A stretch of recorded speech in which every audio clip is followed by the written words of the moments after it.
প্রচার প্রচারণায় মাঠ চষে বেড়াচ্ছেন বিএনপি প্রার্থীরা। গণতন্ত্রের স্বার্থে ধানের শীষের পক্ষে থাকার আহ্বান। আজ উত্তরবঙ্গের 3 জেলায় তারেকের সফর। বিভিন্ন স্থানে প্রার্থীদের ওপর হামলার অভিযোগ জামাত আমিরের। ক্ষমতায় গেলে শিক্ষা খাতকে প্রাধান্য দেওয়ার প্রতিশ্রুতি।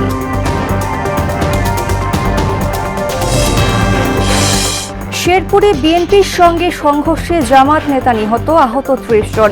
আইনশৃঙ্খলা নিয়ন্ত্রণে অতিরিক্ত পুলিশ মোতায়েন। এবং নির্বাচন ঘিরে দিনকে দিন সরগরম হচ্ছে জামালপুর। সীমান্ত পাড়ি দিয়ে ভারত থেকে অবৈধ অস্ত্র আসায় আতঙ্কে চাঁপাইনবাবগঞ্জবাসী।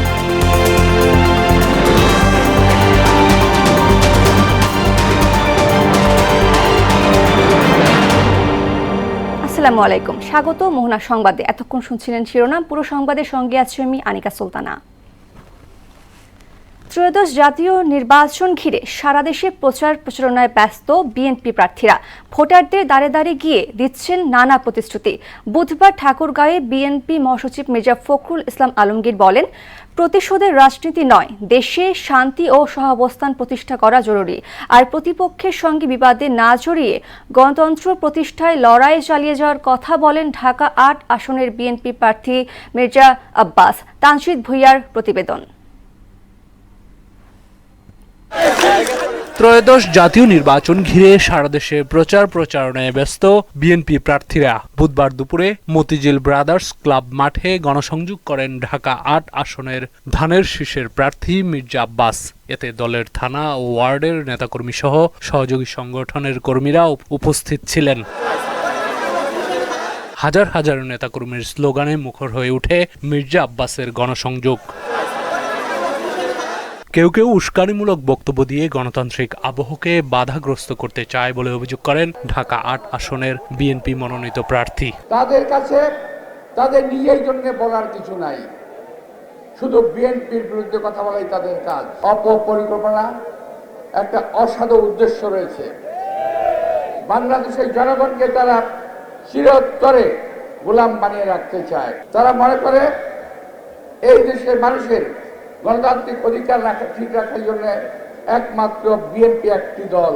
আসন্ন জাতীয় নির্বাচনকে সামনে রেখে উত্তপ্ত রাজনৈতিক পরিবেশে সংযম বজায় রাখার আহ্বান জানান তিনি। যে কোনো উস্কানির মুখে আপনারা শান্ত থাকবেন, কারণ বিজয় আমাদের দ্বার প্রান্তে ইনশাআল্লাহ। এই বিজয়কে অন্য কেউ যাতে অন্য খাতে প্রবাহিত করতে না পারে সেদিকে আপনারা খেয়াল রাখবেন। এদিকে রাজধানীর গোপীবাগে ঢাকা ৬ আসনের ধানের শীষের প্রার্থী ইশরাক হোসেনের গণসংযোগে সাধারণ মানুষের উৎসাহ উদ্দীপনা ছিল চোখে পড়ার মতো। জনগণের ভোট প্রত্যাশায় জলাবদ্ধতা নিরসন, বেকারদের কর্মসংস্থান সৃষ্টি সহ মেট্রোপলিটন নগরী গড়ে তোলার আশ্বাস দেন তিনি।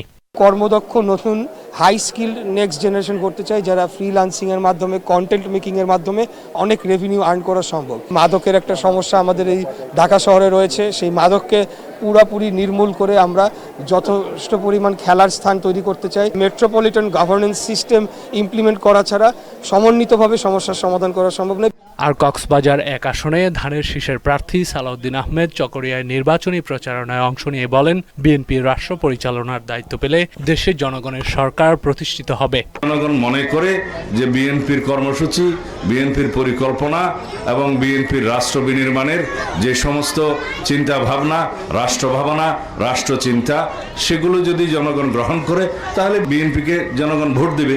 মরলে পরে জান্নাত পাবে এই কথা বলে বলে যদি কেউ ধোঁকাবাজি করে আপনারা সাবধান থাকবেন। ঠাকুরগাঁও সদর উপজেলার রায়পুর ইউনিয়নের মলানী বাজারে আয়োজিত নির্বাচনী পথসভায় বিএনপি মহাসচিব মির্জা ফখরুল ইসলাম আলমগীর বলেন, প্রতিশোধের রাজনীতি কারোরই কাম্য নয়, দেশে আবারও শান্তি ও সহ অবস্থান প্রতিষ্ঠা করা জরুরি।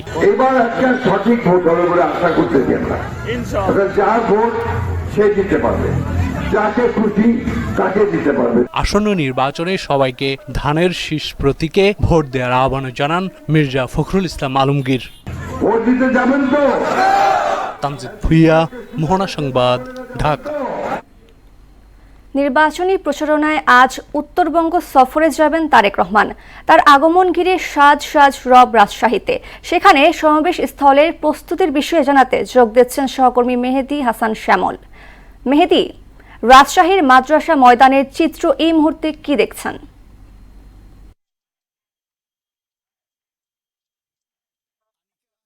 আপনাকে জানিয়ে রাখি যে 12টা 25 যে ঢাকা থেকে রাজশাহী ফ্লাইট, সেই ফ্লাইটে অবতরণ করবেন বাংলাদেশ জাতীয়তাবাদী দলের চেয়ারম্যান জনাব তারেক রহমান, এবং রাজশাহী এই এয়ারপোর্ট থেকে সরাসরি তিনি চলে যাবেন রাজশাহী শাহ মকদম যে রূপস রহমতুল্লাহ আলাইয়ের যে মাজার, সেই মাজার জিয়ারত করেই মূলত তিনি রাজশাহীর এই মাদ্রাসা ঐতিহাসিক ময়দান সে ময়দানে তিনি ভাষণ দিবেন। এবং সেইখানে আমি যে ময়দানে দাঁড়িয়ে যে বিষয়টি জানাতে চাই যে এইখানে আজকে সকাল থেকেই আসলে জনগণ রাজশাহীর এই জনগণ রাজশাহীর যে বিএনপি বা সাধারণ জনগণ তারা কিন্তু রীতিমধ্যেই আসতে শুরু করেছেন এবং তারা স্লোগান নিয়ে খণ্ড খণ্ড স্লোগান নিয়ে তারা কিন্তু এই মাঠে আসছেন। যে মাঠে আমি দাঁড়িয়ে আছি সেই মাঠের আসলে ধারণ ক্ষমতা 1.5 লাখ, কিন্তু বিএনপির স্থানীয় নেতৃবৃন্দ বলছেন যে এইখানে প্রায় 7 থেকে 8 লক্ষ লোকের সমাবেশ হবে, যেটা শুধু মাদ্রাসা ময়দান না, ময়দানের বাইরেও যে শহরের বিভিন্ন উচ্চ সড়কগুলো, সেই সড়কগুলো কিন্তু আসলে প্রস্তুত রেখেছে। সেখানে সাউন্ড সিস্টেম দিয়েছে যে জনগণ যদি এই পর্যায়ে না আসতে পারে, অর্থাৎ মাঠে যদি ঢুকতে না পারে, তাহলে তারা কিন্তু সেই সমস্ত সড়কে অবস্থান নেবেন। এবং পাশে পর্দার যে চর, সেই চরের পাশে যে এখানে লালন শাহ মঞ্চ, সেই মঞ্চের কিন্তু আসলে লোকজন এখানে অবস্থান নেবেন বলে বিএনপির নেতৃবৃন্দ আমাদেরকে জানিয়েছেন। আনিকা, আমি আরো একটা বিষয় জানিয়ে রাখতে চাই যে এই রাজশাহীর যে মাদ্রাসা ময়দান, সেইখানে মূলত রাজশাহী সহ রাজশাহী, নওগাঁ, রাজশাহী, চাঁপাইনবাবগঞ্জ এবং নাটোরের যে 3টি জেলার যে আসনের যে নেতৃবৃন্দ আছে যারা নির্বাচন করবেন, সেই নির্বাচনে 13 জন এবং তারা এখান থেকে বিএনপি চেয়ারম্যানের যে নির্দেশনা নির্বাচন নিয়ে, সেই নির্দেশনা তারা পালন করবেন এবং মাঠ পর্যায়ে গিয়ে আগামী 12ই ফেব্রুয়ারি সেই নির্বাচনে এই প্রভাবটা পড়বে বলে স্থানীয় যে বিএনপি নেতৃবৃন্দ তারা আমাদেরকে জানিয়েছেন। তো আনিকা, এই রাজশাহীর বিএনপি চেয়ারম্যানের যে আগমন উপলক্ষে রাজশাহী মাদ্রাসা ময়দানের প্রস্তুতির বা সকালের আজকে এই ছিল আমার কাছে সর্বশেষ। ধন্যবাদ মেহেদী।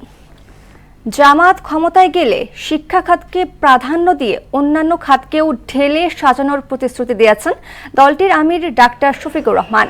বুধবার নিজ সংসদীয় আসন ঢাকা 15 এর কাফরুলে নির্বাচনী প্রচারণায় একথা বলেন তিনি। বিভিন্ন স্থানে 11 দলীয় জোট প্রার্থীদের ওপর হামলা চালিয়ে নির্বাচনী পরিবেশ বিঘ্ন করা হচ্ছে বলে অভিযোগ করেন জামাত ইসলামীর আমির। এদিন মিরপুর 10 নম্বর সহ বিভিন্ন স্থানে প্রচারণা চালান তিনি। শেরপুর 3 আসনে নির্বাচনে ইশতেহার ঘোষণার অনুষ্ঠানে চেয়ারে বসাকে কেন্দ্র করে বিএনপি ও জামাতের নেতাকর্মীদের মধ্যে সংঘর্ষের ঘটনা ঘটেছে। ঘটনায় উভয় পক্ষে 30 জন আহত হয়েছে। এতে গুরুতর আহত হয়ে চিকিৎসাধীন অবস্থায় মারা গেছেন শ্রীবর্দী উপজেলা জামাতের সেক্রেটারি মাওলানা রেজাউল করিম। ঘটনায় এলাকায় চরম উত্তেজনা বিরাজ করছে এবং আইনশৃঙ্খলা পরিস্থিতি নিয়ন্ত্রণে পুলিশ মোতায়েন করা হয়েছে। বুধবার রাত 1টার দিকে ময়মনসিংহ মেডিকেল কলেজ হাসপাতালে নেয়ার পথে তার মৃত্যু হয়।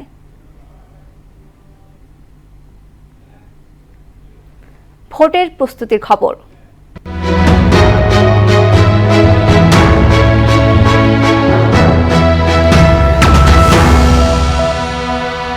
জাতীয় নির্বাচন নিয়ে বিশেষ আয়োজন ভোটের মোহনায়।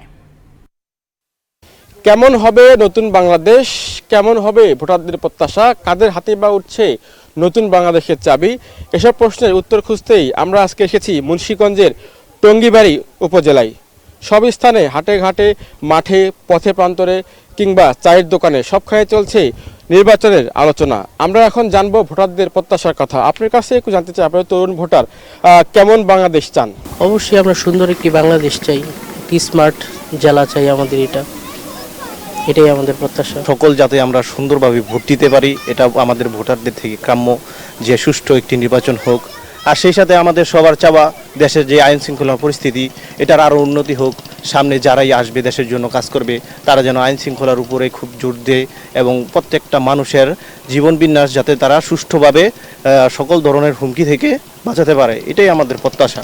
আমরা কিছু ভোট দিতে পারি নাই, এখন সামনে যদি আমরা সুযোগ পাই দিব, এটুকু তো আমার প্রত্যাশা আর কি আছে। আপনি তো একজন তরুণ ভোটার হিসাবে বিদ্যুৎ, শিক্ষা, স্বাস্থ্য থেকে শুরু করে জীবনযাত্রা উন্নয়ন থেকে শুরু করে কি আসলে কোন দিকটা বেশি অগ্রাধিকার দিচ্ছেন এবারে? প্রত্যাশা একটাই, আমাদের দেশে যে বর্তমানে নেশাগ্রস্ত মানুষগুলো আছে, সো এদের বিরোধিতা করা এবং দেশের দুর্নীতিমুক্ত একটা দেশ গড়ার আশাই করছি আমি। আপনি তো দীর্ঘদিন ধরে এই মুন্সিগঞ্জে সাংবাদিকতা করছেন আসলে, এবং একাধিকবার আপনি নির্বাচনে কাভারেজও দিয়েছেন, অনেক নির্বাচনে আপনি সরাসরি লাইভ টেলিকাস্ট করেছেন। এবার জানতে চাই যে এবারে সামগ্রিকভাবে প্রচারণা শুরু হয়ে গেছে, সামগ্রিকভাবে নির্বাচনের পরিবেশ আপনি কেমন দেখছেন? ধন্যবাদ আপনাকে। বেশ কয়েকটি নির্বাচনে আমি কভারেজ করেছি, জাতীয় নির্বাচন, উপজেলা চেয়ারম্যানে। তো এবার নির্বাচনটা একটু ব্যতিক্রম। মুন্সিগঞ্জে 6টি উপজেলার মধ্যে 3টি যে আসন রয়েছে সেখানে কিন্তু হাড্ডাহাড্ডি লড়াইয়ের মধ্যে 2টা আসনে কিন্তু নির্বাচনে জমজমাট হওয়ার সম্ভাবনা বেশি দেখা যাচ্ছে, যেটা মুন্সিগঞ্জ 1 আসন সিরাজদি খান লোহজন, আরেকটা হচ্ছে মুন্সিগঞ্জ সদর আর গজারিয়া। সেই নির্বাচনে 2টা আসনে কিন্তু স্বতন্ত্র প্রার্থী রয়েছে, বিএনপি যারা রয়েছেন, জমজমাট একটা পরিস্থিতি রয়েছে। যদি আইনশৃঙ্খলার বিষয়টা বলি, প্রশাসনিকভাবে নির্বাচন রিটার্নিং কর্মকর্তা তারাও কিন্তু সেই বিষয়টা এরকমভাবে নজর দিচ্ছেন। পাশাপাশি যারা ভোটারদের যদি কথা বলি, পদ্মা মেঘনা ধলেশ্বরী এই এলাকাতে বেশিরভাগ কিন্তু কৃষি জমির উপরে নির্ভরশীল করে, যেটা আলুর উপরে, আলু প্রধান এলাকাতে। সেখানে কিন্তু বেশ কয়েকবার আলুতে লোকসানের পরও এই এলাকার যারা ভোটার রয়েছেন তারা চাচ্ছেন যে ন্যায্য মূল্যে আলু বিদেশে রপ্তানির পাশাপাশি যারা খুচরা বাজারে যেন আলু বিক্রি করতে পারে, সেটাও কিন্তু তাদের যারা নির্বাচিত সরকার হবে তাদের কাছে প্রত্যাশা। আরেকটা বিষয় হচ্ছে এখানকার ভোটার যারা রয়েছেন বেশিরভাগ কিন্তু প্রবাসে থাকে, যারা এখন বেশ কয়েকজনের সাথে আমি কথা বলেছি, তারা কিন্তু বলছেন যেহেতু প্রবাসীদের জন্য যদি একটি ট্রেনিং সেন্টার বা ভোকেশনাল যে শিক্ষা, প্রাথমিক চিকিৎসা শিক্ষা দিয়ে ভাষাগত শিখে যদি বিদেশে যাওয়া হয় তাহলে কিন্তু এখন যে লাভবান হচ্ছে তার চেয়ে বেশি বেনিফিট পাবে, এমনটা বেশি এখানকার ভোটাররা যারা নির্বাচিত এমপি হবেন তাদের প্রতি আবেদন জানাচ্ছেন। তো এই আপনাকে অনেক ধন্যবাদ যে মুন্সিগঞ্জের ভোটের পরিস্থিতি তুলে ধরার জন্য।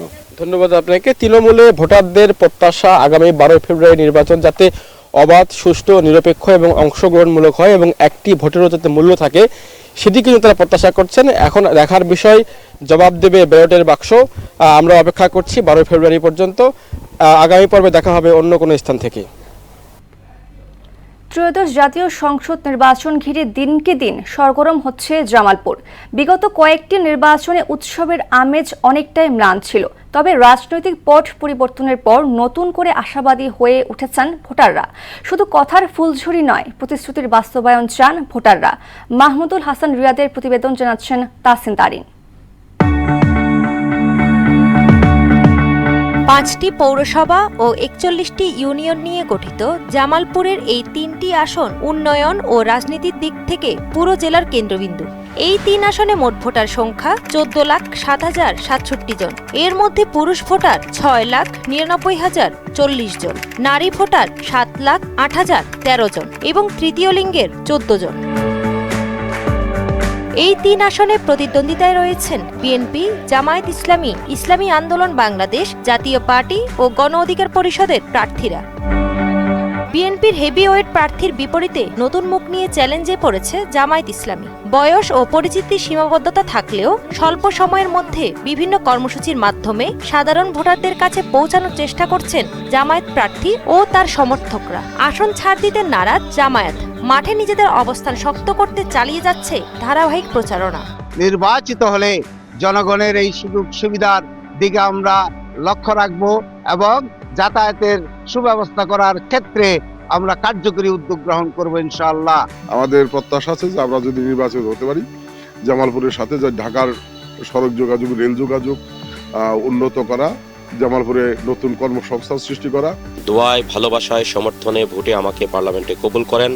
আমি সাধারণ মানুষের সেই অধিকারকে ফিরিয়ে দিতে চাই, তাদের ক্ষমতায়ন প্রতিষ্ঠা করতে চাই। তবে নির্বাচন ও একই দিনে অনুষ্ঠিত হতে যাওয়া গণভোট নিয়ে বিভ্রান্তির আশঙ্কা করছেন স্থানীয়রা।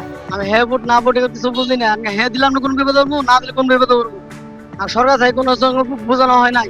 দীর্ঘ 17 বছরের মধ্যে আমার কোনোদিন আমি ভোট দেওয়ার আশঙ্কা ছিল না, দিতে পারি নাই। আল্লাহ তাআলা যদি এইবার ভোট দিতে পারি তাহলে একটা সৎযোগ্য লোককে আমি ভোট দিব। 2024 সালের গণ আন্দোলনে নেতৃত্ব দেওয়া তরুণদের একটি বড় অংশ এবার প্রথমবারের মতো ভোট দিতে যাচ্ছেন। আগ্রহ ও প্রত্যাশার পাশাপাশি তরুণদের মধ্যে রয়েছে কিছুটা হতাশাও। জামালপুর সদর 5 আসনে এমন একজন যোগ্য নির্ভরশীল ব্যক্তি উঠে আসুক যে কিনা জামালপুর নিয়ে কাজ করবে। জামালপুরের 3টি আসনে যারাই নির্বাচিত হবেন তারা জনগণের নাগরিক নিরাপত্তা নিশ্চিত সহ এলাকার উন্নয়ন করবেন, এমন প্রত্যাশা ভোটারদের। তাহসিন তারিন, মোহনা সংবাদ। ত্রয়োদশ জাতীয় সংসদ নির্বাচন সামনে রেখে প্রতিবেশী দেশ ভারত থেকে আসছে অবৈধ অস্ত্র। সীমান্ত পেরিয়ে অবৈধ অস্ত্র আসায় আতঙ্কে চাঁপাইনবাবগঞ্জবাসী। নির্বাচনকালীন ও নির্বাচনোত্তর সংঘাতেও এসব অস্ত্র ব্যবহার করা হবে এমন আশঙ্কায় বিজিবিও। অস্ত্র প্রবেশ বন্ধে সীমান্তে বাড়ানো হয়েছে টহল ও তল্লাশি। শহীদুল ইসলামের প্রতিবেদন জানাচ্ছেন ডলি বিনতে মনোয়ারা। ঘনিয়ে আসছে ত্রয়োদশ জাতীয় সংসদ নির্বাচন। সরগরম হয়ে উঠেছে নির্বাচনী মাঠ। এরই মধ্যে চাঁপাইনবাবগঞ্জ সীমান্ত দিয়ে ভারত থেকে প্রবেশ করছে অবৈধ অস্ত্র। সংসদ নির্বাচনকে টার্গেট করে পেশাদার সন্ত্রাসীরা বাড়িয়েছে অস্ত্রের চোরাচালান। স্থানীয়রা বলছেন, নির্বাচনের আগে পরিস্থিতি সামলাতে অস্ত্রের চোরাচালান বন্ধে আইনশৃঙ্খলা রক্ষাকারী বাহিনীকে সমন্বিত অভিযান পরিচালনা করতে হবে। ভোটকে কেন্দ্র করে এখন আগ্নেয়াস্ত্র খুব বেশি আসছে বলে শুনছে এবং ধরাও পড়ছে। সীমান্ত এলাকার অধিবাসী উপর থেকে আমাদের অস্ত্র চলে আসছে, এগুলো বন্ধ করার জন্য আমরা সরকারকে আহ্বান জানাচ্ছি। জেলা প্রশাসক সহ সকলের দৃষ্টি আকর্ষণ করবো যাতে এখানে তারা এই ধরনের যে চোরা কারবারি যদি হয়ে থাকে আগ্নেয়াস্ত্র, সেগুলো তারা বন্ধ করার একটা পদক্ষেপ নেবেন।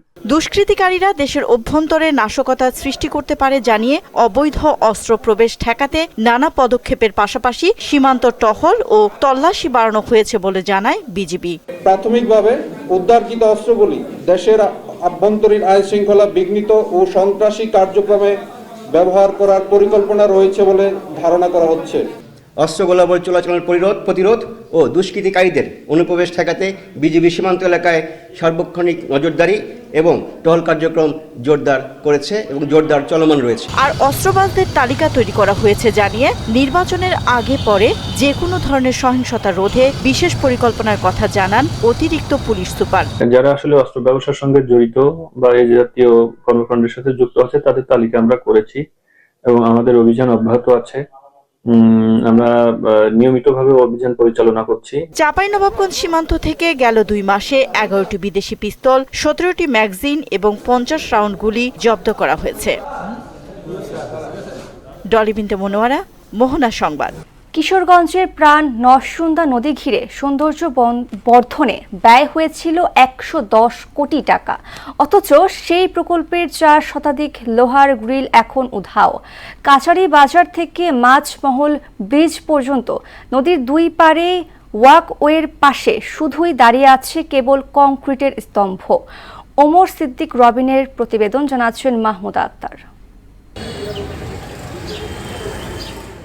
2014 সালে 110 কোটি টাকা ব্যয়ে নেওয়া হয় কিশোরগঞ্জের নরসুন্দা নদীর সৌন্দর্যবর্ধন প্রকল্প।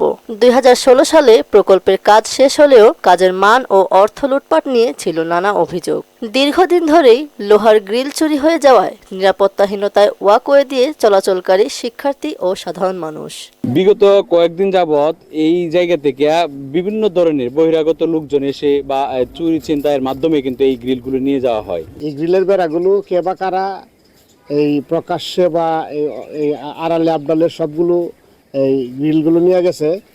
এই নিয়ে যাওয়ার কারণে এখানকার যে সৌন্দর্য সেটা বিঘ্নিত হচ্ছে এবং এই যে নিরাপত্তাজনিত একটা যে সমস্যা সেটাও তৈরি হয়েছে। আমি প্রশাসনের কাছে বলতে চাই যে তারা যেন এইটা ঠিক করে দেয়, আবার আগের মতো করে দেয়, যাতে আমরা শান্তিপূর্ণভাবে থাকতে পারি। রাতে নরসুন্দা নদীর পারে অধিকাংশ সড়কবাতি অচল হওয়ায় বেড়েছে ছিনতাইকারীদের দৌরাত্ম্য। ছিনতাই ও চুরি রোধে কাজ করছে আইন শৃঙ্খলা বাহিনী বলে জানান সদর থানার ওসি। নরসুন্দা নদীর ফটোগুলো আছে, এগুলোকে নিরাপদ রাখার জন্য আমরা রাত্রি এবং দিনের বেলা টহল জোরদার করেছি, যেন জনগণ একটা স্বস্তিদায়ক জীবনযাপন করতে পারে। তো ডে বাই ডে এটা আমরা আরো আইন শৃঙ্খলা পরিস্থিতি আরো উন্নত করব। এ বিষয়ে স্থানীয় সরকার প্রকৌশল বিভাগের কর্মকর্তা প্রথমে ক্যামেরার সামনে কথা বলতে না চাইলেও পরে জানান প্রকল্প বুঝিয়ে দেওয়া হয়নি। এলজিটি তাদের প্রকল্পটা আমাদেরকে এখন পর্যন্ত বুঝিয়েও দেয়নি। বুঝিয়ে দিলে হয়তো আমরা এটা পুনর্নির্মাণ বা পুনঃসংস্কারের বিষয়ে কাজ করতে পারতাম, যেহেতু তারা আমাদেরকে বুঝিয়ে দেয়নি এবং প্রকল্পটা আমাদের না, সেই জন্য আমরা সংস্কার কাজেও যেতে পারছি না। যেহেতু ওখানে রাস্তাটা আমাদের এবং জায়গাটা আমাদের এবং ওই দেয়ালটা সরিয়ে ওখানে অবৈধ স্থাপনা তৈরি করা হয়েছে, আমরা চেষ্টা করব যেন এটা করা যায়, উচ্ছেদ করা যায় এবং প্রয়োজনীয় ব্যবস্থা আমরা গ্রহণ করব খুব দ্রুতই। জেলা প্রশাসনের তত্ত্বাবধানে স্থানীয় সরকার প্রকৌশল বিভাগ ও কিশোরগঞ্জ পৌরসভা যৌথভাবে প্রকল্পটি বাস্তবায়ন করে। মাহমুদা আক্তার, মোহনা সংবাদ। এবার সারা দেশ থেকে সভা সমাবেশ ও বিক্ষোভ নিয়ে প্রতিনিধিদের পাঠানো তথ্য ও চিত্রের ডেস্ক রিপোর্ট। সংসদ নির্বাচন ও গণভোট উপলক্ষে সমাজসেবা অফিসের উদ্যোগে চাঁপাইনবাবগঞ্জের শিবগঞ্জে বিভিন্ন শ্রেণী পেশা মানুষের মধ্যে জনসচেতনতা সৃষ্টি অবহিতকরণ সভা অনুষ্ঠিত হয়েছে। নারায়ণগঞ্জে কলেজ লাইফ শিক্ষা সামাজিক সংগঠনের উদ্যোগে আলোচনা সভায় আধ্যাত্মিক সাধক মাসাল কামালকে সম্মাননা ক্রেস্ট প্রদান করা হয়েছে। বগুড়ার সোনাতলায় পাইলট বালিকা উচ্চ বিদ্যালয়ে বার্ষিক ক্রীড়া ও সাংস্কৃতিক প্রতিযোগিতা অনুষ্ঠিত হয়েছে। বান্দরবানে ৩০০ নং আসনের সাচিংপ্রু জেরির সমর্থনে পৌর এলাকার বিএনপির পথসভা ও লিফলেট বিতরণ অনুষ্ঠিত হয়। চাঁদপুরের ফরিদগঞ্জ ৪ আসনে বিএনপির প্রচারণা করেছেন বিএনপি মনোনীত প্রার্থী লায়ন হারুনুর রশিদ। খাগড়াছড়ির দিঘিনালা সরকারি ডিগ্রি কলেজের বার্ষিক ক্রীড়া প্রতিযোগিতা ও পুরস্কার বিতরণী অনুষ্ঠান অনুষ্ঠিত হয়েছে। ফরিদপুর শহরে ঐতিহাসিক ময়জ মঞ্জিল ফরিদপুর সদর ৩ আসনের বিএনপি মনোনীত প্রার্থী নারী উদ্যোক্তাদের নিয়ে মতবিনিময় সভা করেছেন। জাতীয় সংসদ নির্বাচনী প্রচার প্রচারণায় ব্যস্ত সময় পার করছেন ঝালকাঠি ১ আসনে বিএনপি প্রার্থী মোহাম্মদ রফিকুল ইসলাম জামাল। জাতীয় সংসদ নির্বাচনকে সামনে রেখে কেরানীগঞ্জে আইনশৃঙ্খলা কমিটির মাসিক সভা অনুষ্ঠিত হয়। বাগেরহাট ৩ আসনে নির্বাচনী জনসভা করেছেন বিএনপি মনোনীত প্রার্থী শেখ ফরিদুল ইসলাম। সুশাসনের জন্য নাগরিক সুজন চুয়াডাঙ্গা জেলা কমিটির আয়োজনে জনগণের মুখোমুখি সংলাপ অনুষ্ঠিত হয়।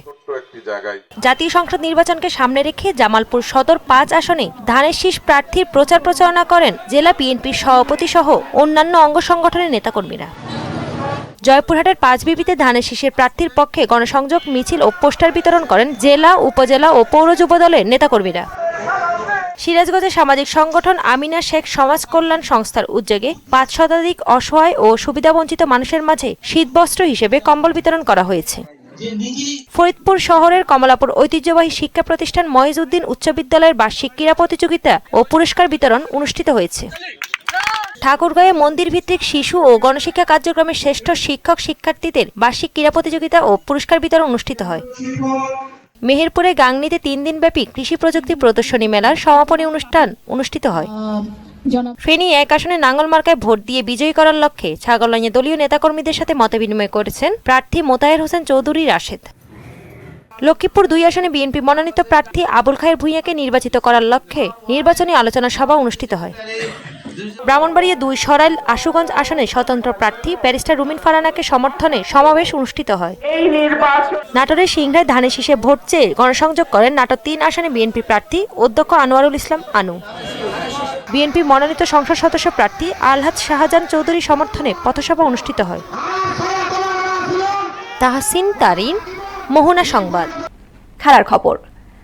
নারী টি-20 বিশ্বকাপের বাছাই পর্বে থাইল্যান্ডকে ৩৯ রানে হারিয়ে টানা ৫ম জয় তুলে নিল বাংলাদেশ। এতে ২০২৬ টি-20 বিশ্বকাপ খেলার খুব কাছে পৌঁছে গেল লাল সবুজের প্রতিনিধিরা।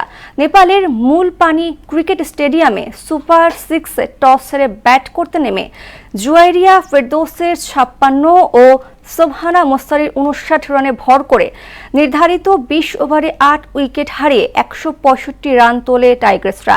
জবাবে ১২৬ রানে শেষ হয় থাইল্যান্ডের ইনিংস। বাংলাদেশের হয়ে মারুফা আক্তার ৩টি উইকেট নেন। ম্যাচ সেরা হয়েছেন সোবহানা মুস্তারি। দর্শক, এই পর্যায়ে জানিয়ে দিচ্ছি আজকের সংবাদপত্রের গুরুত্বপূর্ণ শিরোনাম।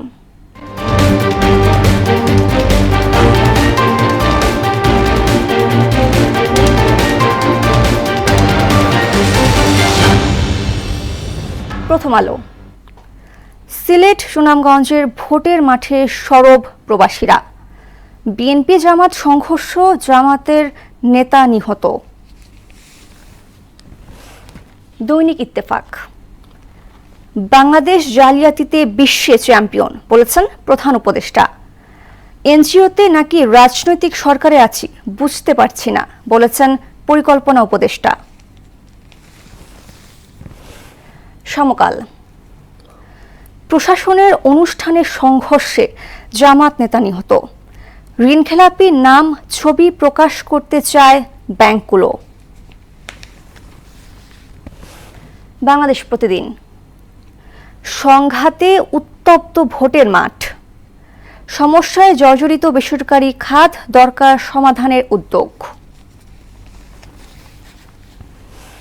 যুগান্তর, দ্রুত পরিবর্তনশীল বিশ্বের সঙ্গে তাল মেলাতে হবে বলেছেন প্রধান উপদেষ্টা। বেকার হওয়ার আতঙ্কে 10 লাখ শ্রমিক কর্মচারী, সংবাদ সম্মেলনে সরকারের দৃষ্টি আকর্ষণ। The Daily Star, walking under danger. এ ছিল সংবাদপত্রের গুরুত্বপূর্ণ শিরোনাম। শেষ করব মোহনা সংবাদ, যাবার আগে শিরোনামগুলো আরও একবার।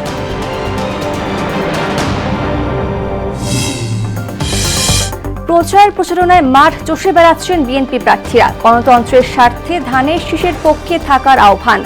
আজ উত্তরবঙ্গের 3 জেলায় তারেকের সফর। বিভিন্ন স্থানে প্রার্থীদের ওপর হামলার অভিযোগ জামাত আমিরের। ক্ষমতায় গেলে শিক্ষা খাতকে প্রাধান্য দেওয়ার প্রতিশ্রুতি। শেরপুরে বিএনপির সঙ্গে সংঘর্ষে জামাত নেতা নিহত, আহত 30 জন। আইন শৃঙ্খলা নিয়ন্ত্রণে অতিরিক্ত পুলিশ মোতায়েন। এবং নির্বাচন ঘিরে দিনকে দিন সরগরম হচ্ছে জামালপুর। সীমান্ত পাড়ি দিয়ে ভারত থেকে অবৈধ অস্ত্র আসার আতঙ্কে চাঁপাইনবাবগঞ্জবাসী। এ ছিল মোহনা সংবাদে। পরবর্তী সংবাদ দুপুর 1টায়। এর আগে সকাল 11টায় দেখবেন সংবাদ এক নজরে। মোহনার সবশেষ খবর জানতে ভিজিট করুন www.mohana.tv। সংবাদ দেখতে পারেন ফেসবুক, ইউটিউবেও। এতক্ষণ সঙ্গে থাকার জন্য ধন্যবাদ সবাইকে।